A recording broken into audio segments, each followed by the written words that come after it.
दोस्तों, एक बुद्धिमान व्यक्ति कभी यह नहीं कहता कि वह बुद्धिमान है, इसलिए नहीं कि ऐसा करने से उसकी बुद्धिमत्ता कम हो जाएगी, बल्कि इसलिए क्योंकि वह ऐसा करने की व्यर्थता को देख पाता है।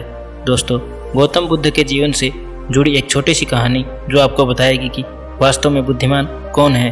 एक नगर में एक लड़का रहा करता था और उसका दिमाग बहुत ही तेज था और उसकी खासियत यह थी कि वह किसी भी चीज़ को बड़ी जल्दी और आसानी से सीख लेता था।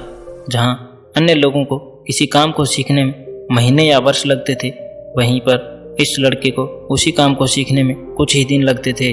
उसकी ख्याति दूर दूर तक फैल गई थी और कहा जाने लगा था कि उस व्यक्ति के जितना बुद्धिमान कोई नहीं है, परंतु वह व्यक्ति तो जानता था कि वह भीतर से क्या है।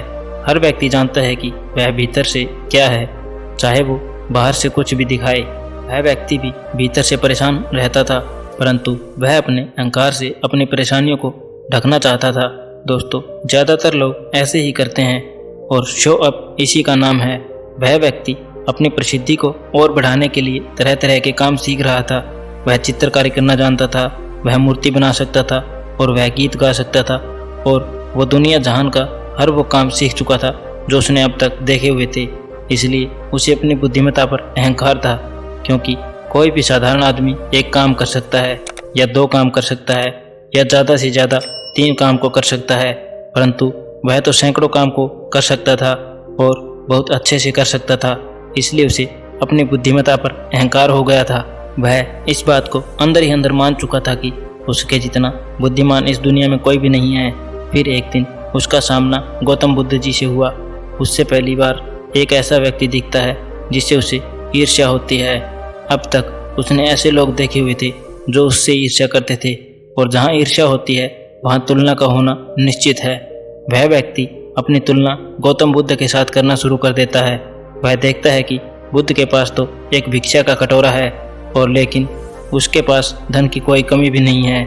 बुद्ध के वस्त्र तो साधारण से थे, परंतु उसके वस्त्र बहुत कीमती हैं। जमीन पर नंगे पैर चलते हैं, परंतु वह नंगे पैर नहीं चलता। इसी तरह से वो आदमी सैकड़ों चीज़ों से अपनी तुलना गौतम बुद्ध के साथ करने लगता है, परंतु हर तुलना के बाद भी वह पाता है कि उसकी ईर्ष्या बुद्ध के प्रति 1% भी कम नहीं होती। वह व्यक्ति मन ही मन सोचता है कि मैं इस भिक्षु से अपनी तुलना क्यों कर रहा हूँ, जबकि मेरा जीवन इससे 100 गुना बेहतर है। लोग भी बुद्ध का सम्मान कर रहे थे। आखिर इसके भीतर ऐसा क्या है कि जो मुझ में नहीं है और जिसके कारण मेरे भीतर इसके प्रति ईर्ष्या है। बहुत देर अपने मन में उलझे रहने के बाद वह व्यक्ति तय करता है कि बुद्ध के पास जाएगा और उनसे पूछेगा कि उनकी उपलब्धि क्या है। वह व्यक्ति अपने सेवकों के साथ बुद्ध के पास जाता है और उनसे कहता है कि मैं इस इलाके का सबसे बुद्धिमान व्यक्ति हूँ और आप अपने आसपास जो भी देख रहे हैं मैं वो सब करना जानता हूँ। किसी भी कार्य को सीखने में मुझे बहुत ही कम समय लगता है। सभी लोग मेरा सम्मान करते हैं, परंतु इन सब के बाद भी मेरे भीतर आपके लिए ईर्ष्या है। मैं यह जानना चाहता हूँ कि आपकी उपलब्धि क्या है। ये सब लोग आपका आदर सम्मान क्यों कर रहे हैं। उसके बाद बुद्ध कहते हैं कि वैसे तो मेरी कोई उपलब्धि नहीं है, परंतु तुम कह सकते हो कि मेरी एक उपलब्धि है। वह व्यक्ति पूछता है कि क्या मैं जान सकता हूँ। तो फिर बुद्ध कहते हैं कि मेरी एक उपलब्धि है कि मैं सभी उपलब्धियों को छोड़ चुका हूँ। वह व्यक्ति बुद्ध से पूछता है कि मतलब मैं कुछ समझा नहीं।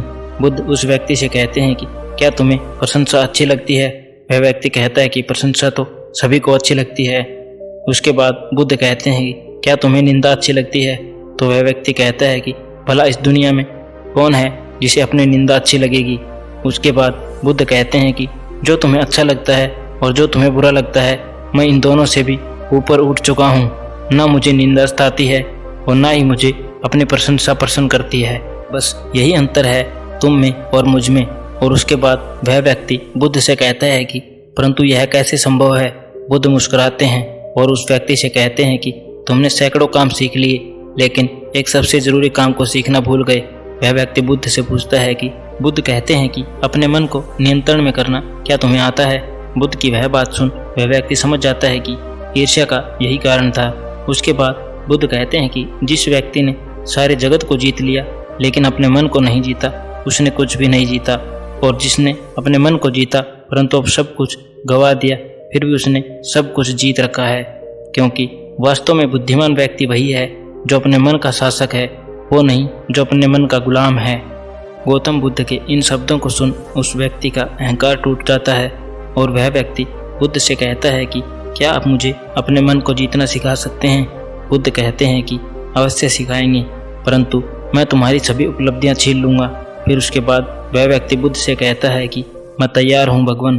उस दिन से वह व्यक्ति ध्यान करना शुरू कर देता है, क्योंकि ध्यान ही वह तरीका है जिससे आप अपने मन को अपने वश में कर सकते हैं।